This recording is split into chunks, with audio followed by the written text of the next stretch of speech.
प्रिय बहनों, जीए women India में आपका स्वागत है।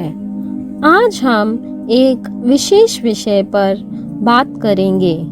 फ्लर्टिंग अर्थात इश्कबाजी या नैन मटक्का करने के बारे में बाइबल क्या कहती है।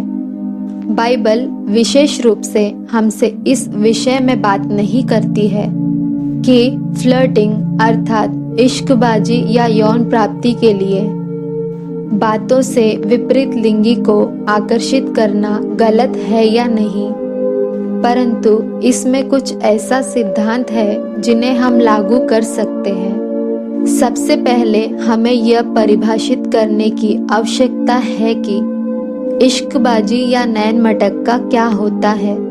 मरियम वेबस्टर शब्दकोश के अनुसार इश्कबाजी गंभीर मंशा के बिना अनोखे तरह का व्यवहार करना है, सती या अनौपचारिक रुचि या पसंद या लगाव को दिखाना। यह शब्द हल्की बात का समानार्थी है जो कि थोड़े से मूल्य की होती है। अगली बात जिसकी हमें जांच करनी चाहिए कि जब लोग सामान्य रूप से इश्कबाजी करते हैं तो वे क्या पाने का प्रयास कर रहे होते हैं। क्या वे दूसरों के ध्यान को आकर्षित करने का प्रयास कर रहे होते हैं, चाहे वह नकारात्मक या सकारात्मक ही क्यों ना हो। क्या वे यौन संबंधित रुचि या आकर्षण को दिखाने का प्रयास कर रहे हैं। क्या वे इसे निर्दोषता से भरे हुए आनंद की प्राप्ति के रूप में दिखाते हैं, चाहे वह या कोई अन्य व्यक्ति किसी और के साथ इसमें सम्मिलित है या नहीं, या यहाँ तक कि इसमें विवाहित व्यक्ति ही क्यों न हो सम्मिलित है। किसी के साथ जानबूझकर मनोरंजन से भरे हुए यौन संबंधी आंतरिक गुणों से भरी हुई बातों को लिए हुए किसी के साथ अनौपचारिक संपर्क करना आत्मिक रूप से हमारे लिए खतरनाक हो सकता है। यद्यपि अधिकांश लोग मानते हैं कि जब तक कुछ भी शारीरिक नहीं होता है तब तक जो कुछ भी हमारे मनों में चल रहा है वह अप्रासंगिक है। बाइबल हमें इसके विपरीत बताती है, परंतु मैं तुमसे ये कहता हूँ कि जो कोई किसी स्त्री पर कुदृष्टि डाले वह अपने मन में उससे व्यभिचार कर चुका। मत्ती 5वें अध्याय 28 वचन। याकूब कहता है कि परंतु प्रत्येक व्यक्ति अपने ही अभिलाषा से खींचकर और फंसकर परीक्षा में पड़ता है, फिर अभिलाषा गर्भवती होकर पाप को जन्मती है, और पाप जब बढ़ जाता है तो मृत्यु को उत्पन्न करता है। याकूब 1 अध्याय 14 से 15 वचन। हमारे विचार परमेश्वर की दृष्टि में अर्थ रखते हैं और हमारे विचार भी अंततः हमारे व्यवहार का कारण बन जाते हैं। पाप हमारे मन में आरंभ होता है और फिर हमारे हृदय की ओर बढ़ जाता है। मत्ती 12वें अध्याय 35 वचन हमें बताता है कि भला मनुष्य मन के भले भंडार से भली बातें निकालता है और बुरा मनुष्य बुरी भंडार से बुरी बातें निकालता है।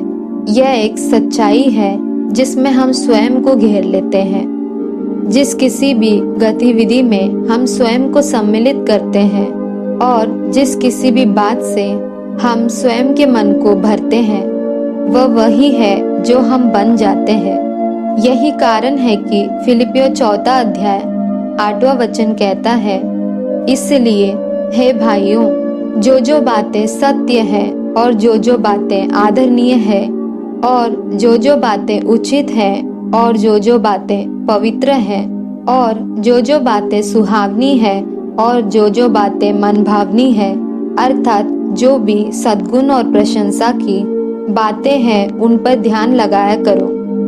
यद्यपि इश्कबाजी को लगभग सदैव हानि रहित होने के रूप में वर्णित किए जाते हैं, परंतु कदाचित ही कभी ऐसा वास्तव में होता है। इश्कबाजी आनंद से भरे हुए ध्यान को ला सकती है, परंतु दूसरे व्यक्ति को दिखाई गई रुचि पूरी तरह से लगभग यौन संबंधी होती है और संभवतः इसमें सम्मान की कोई कमी नहीं होती है। इश्कबाजी किसी व्यक्ति की प्रतिष्ठा को भी नुकसान पहुंचा सकती है। यह वर्तमान और भविष्य की मित्रता और रोमांटिक संबंधों को नुकसान पहुंचा सकती है। हो सकता है कि इस समय इश्कबाजी आनंददायक होने का अनुभव प्रदान कर सकती है, परंतु यह झूठी अंतरंगता को उत्पन्न करती है, जो एक व्यक्ति को इश्कबाजी के समाप्त होने के पश्चात, जब वास्तव में कोई संबंध नहीं रह जाता, खालीपन में छोड़कर चली जाती है। अन्य विचार उस व्यक्ति के विषय में है जिसके साथ इश्कबाजी की गई थी। वह संभव है कि एक पुरुष या स्त्री जिसके साथ इश्कबाजी की गई है, वह स्वयं में वासना से भरे हुए विचारों के साथ जूझ रहा हो। जब विपरीत लिंग का एक व्यक्ति उनके साथ समय व्यतीत कर रहा होता है, उसे आंखें मार रहा होता, उसे स्पर्श कर रहा होता या उसे अपना शरीर दिखा रहा होता है, तो यह व्यक्ति के संघर्ष को और अधिक कठिन बना देता है। बाइबल हमें दूसरों को पाप करने के लिए प्रेरित करने के विरोध दृढ़ता से चेतावनी देती है। मत्ती 18 अध्याय 7वां वचन हमें दूसरों को परमेश्वर के राज्य में लाने के लिए वह सब कुछ करना चाहिए जो हम कर सकते हैं, और ऐसा कुछ भी ना करें जो किसी व्यक्ति को अपने मसीही जीवन में आगे बढ़ने में ठोकर देने का कारण बन जाए। रोमियो 14 अध्याय 21वां वचन।